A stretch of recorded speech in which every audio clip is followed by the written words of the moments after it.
In a diplomatic ploy that rocked the world of international relations, Joe Biden has authorized U.S. military action in the Middle East. This retaliation has come as a result of 3 American troops being killed, and dozens more were injured in an overnight drone strike in northeast Jordan near the Syrian border. The political dynamics underlying President Joe Biden's Middle East policy are becoming more complicated by the day. He is criticizing Iran more openly than ever for the murder of 3 American soldiers and considering what the appropriate response should be. A growing number of Democrats are concerned that global events could eclipse Biden's administration. A prompt response to the strike is being pushed by allied hawks and congressional Republican leaders. Donald Trump, Biden's most likely opponent in the general election, blamed the president, while conservatives who were hesitant to support military action advised prudence. Top aides in the administration are attempting to tread carefully.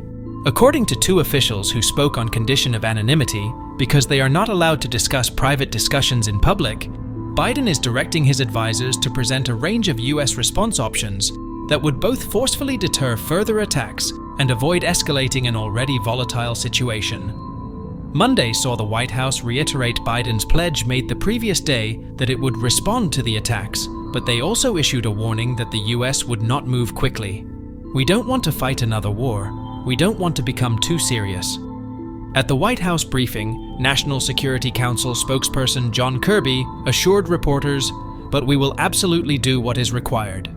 He also said that the final response will take into consideration the fact that these groups, backed by Tehran, have just taken the lives of American troops. These were the first significant remarks made by the administration after the attack over the weekend. It also highlighted the deliberate stance that the White House has adopted since the news surfaced. However, the issue that this response runs the potential of escalating tensions in the Middle East, which Secretary of State Antony Blinken declared to be at its most dangerous since 1,973 inches on Monday. The White House has been ordering airstrikes against Houthi terrorists in Yemen in recent weeks, but it is keeping a close eye on the aftermath of bombings in Pakistan, Iran, and Iraq. Additionally, Biden's advisors are becoming more and more frustrated with Israel's handling of the Gaza conflict, and are beginning to worry that Ukraine's support for itself may be in short supply as it battles Russia. In reaction to the incident over the weekend, Biden, who is well known for wanting to keep tensions under control and prevent the U.S. from getting involved in another Middle East conflict, has instructed his staff to develop military alternatives. After the terrorist assaults on October 7th, more than 160 attacks were carried out by proxies sponsored by Iran, trying to capitalize on the disarray in the region. Biden has carefully calibrated his response to these attacks. Merely 10% of those attacks have elicited a response from him. He has authorized restricted airstrikes, primarily against the Houthis who target commerce in the Red Sea, all the while assiduously attempting to bring the Gaza conflict to a close and avert further escalation. During his campaign trail in South Carolina on Sunday, Biden received an update on the strikes over a private video conference, a fitting analogy for a campaign marred by unrest in the Middle East. Biden cannot avoid the international challenges even in an election year, according to Jeremy Bash, a former chief of staff at the Pentagon and the CIA. Bash countered that the president's global experience might be a plus, saying, "There is a sense that our deterrence measures to date have not been received by Tehran as we hoped, so escalation is unavoidable." While no president is completely free from foreign crises, Biden's statistics are starting to pile up. His approval ratings have also decreased, particularly as a result of the Middle East crisis. He has a spectrum of terrible to worse possibilities. While it is not acceptable to do nothing, there is a chance of starting a real regional conflict, according to Aaron David Miller, a former U.S. peace negotiator for the Middle East, who is currently employed at the Carnegie Endowment for International Peace. They understand that Iran cannot afford a direct confrontation with the United States, but that a full-scale Hezbollah attack on Israel or American interests could start a domino effect. According to the individuals, the Pentagon was considering hitting Iranian forces in Syria or Iraq or Iranian naval assets in the Persian Gulf. For its part, the Iranian government has stated that an attack on Iran would be unacceptable. The authorities said that the retribution would probably start in the coming days and come in waves against a variety of targets once the president gave the order. The calculus was further altered by the fatalities of the U.S. service members. Republicans claimed that Biden's past answers were too mild, which gave the terrorists more confidence to attack. Some even thought that an attack on Iran itself was necessary. The Iranian dictatorship is only capable of using force. Sen. Lindsey Graham, RSC, declared, "The attacks on US troops will continue until they pay a price with their personnel and their infrastructure. Attack Iran right now, strike them forcefully." Certain Democrats who are close to the president feel that his involvement in foreign affairs has become inevitable, especially in seeking to control Israeli Prime Minister Benjamin Netanyahu, whose handling of the conflict has irritated the White House. Even though Biden will be under even more pressure following Sunday's attack, his top advisors see an opportunity to highlight his decades of experience in international affairs and set himself apart from Trump. Although foreign events don't usually influence presidential elections, there is a chance that growing unrest outside could spur citizens to want change at home. According to polls, some members of the Democratic base, such as progressives, voters of color, and young people, disapprove of Biden's support for Israel throughout the conflict and think he hasn't done enough to reduce the number of civilian deaths in Gaza. According to two campaign advisors, who were granted anonymity because they aren't allowed to discuss strategy in public, Biden's support for Israel has severely harmed the campaign with Michigan's sizable Arab American population, and his team is frantically trying to find other routes to victory in the battleground state. The most valuable asset for a president is his time, but Biden aides pointed out that White Houses are built to manage several issues at once, both domestic and global. Republicans in Congress, meanwhile, continue to obstruct the administration's attempts to assist Ukraine in defending itself against Russia's incursion.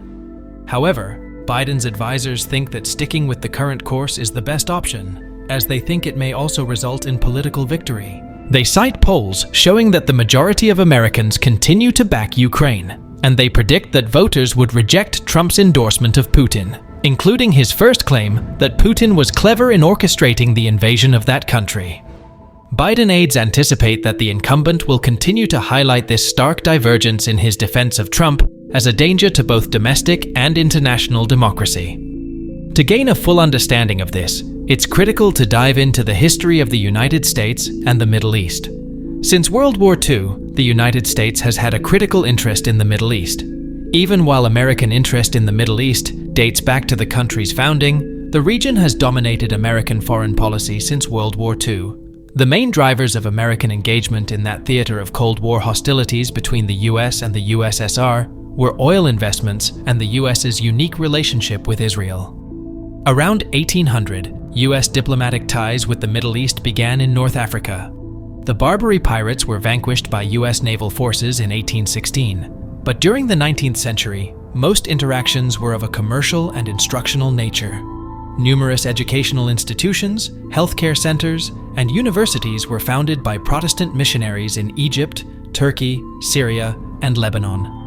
President Woodrow Wilson appointed the King Crane Commission in 1919 to find out what the people of Syria and Palestine wanted for their democratic destiny. American oil corporations made significant investments in Kuwait, Saudi Arabia, Iran, Iraq, and Bahrain throughout the 1920s and 1930s.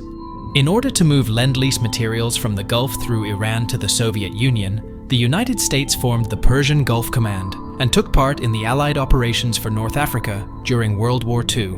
Several American supply depots, transportation hubs, and aviation bases were operational throughout the Middle East by 1945. The Cold War was sparked by Soviet pressure on Turkey and Iran, and one of the earliest attempts at the new containment strategy to stop Soviet expansion was the 1947 Truman Doctrine. Under the Truman Doctrine, the US gave $400 million in aid to Greece and Turkey and assisted in modernizing Turkey's military forces in response to perceived Soviet incursions in Iran, Greece, and Turkey. Also going to Iran were American advisors. Established in 1948 with backing from the United States, Israel emerged as the primary beneficiary of American economic and military aid by the 1960s, when it was considered a significant strategic advantage. Knowing about the Holocaust strengthened humanitarian instincts that led to close ties with Israel. The United States found it challenging to forge stronger relationships with the neighboring Arab countries as a result of its support for Israel. Egypt declined to become a member of a Middle East defense consortium that the United States, Great Britain, and France had proposed in the 1950s. Instead, a military alliance between Turkey, Iraq, Iran, and Pakistan served as the foundation for the Northern Tier, also known as the Baghdad Pact. Because Pakistan belonged to the Southeast Asia Treaty Organization in the east and Turkey to the North Atlantic Treaty Organization in the west, the agreement was connected to other containment coalitions. The circumstances that preceded the 1956 Arab-Israel War undercut Western efforts to keep Soviet influence out of the Middle East. President Gamal Abdel Nasser nationalized the Suez Canal in July 1956 as a result of the United States' refusal to give Egypt assistance in building the Aswan High Dam, undermining American attempts to improve ties with Egypt. Even though ties between the two nations were strained, the Eisenhower administration joined the Soviet Union in denouncing the invasion of Egypt in October 1956, which was fiercely opposed by Britain, France, and Israel. After the war, instability in the Middle East and the emergence of nationalist ideologies viewed as leftist by the US government resulted in the Eisenhower Doctrine, which was implemented in January 1957. It provided financial and military support to the region and authorized the use of US forces to defend its nations against overt aggression from any nation controlled by international communism. When the US Sixth Fleet was dispatched to the Eastern Mediterranean in April 1957 to back King Hussein of Jordan, the doctrine was put to the test. Thank you for watching till the end. Please like, comment, and subscribe, and make sure the notification bell is turned on so you never miss a video. See you in the next one.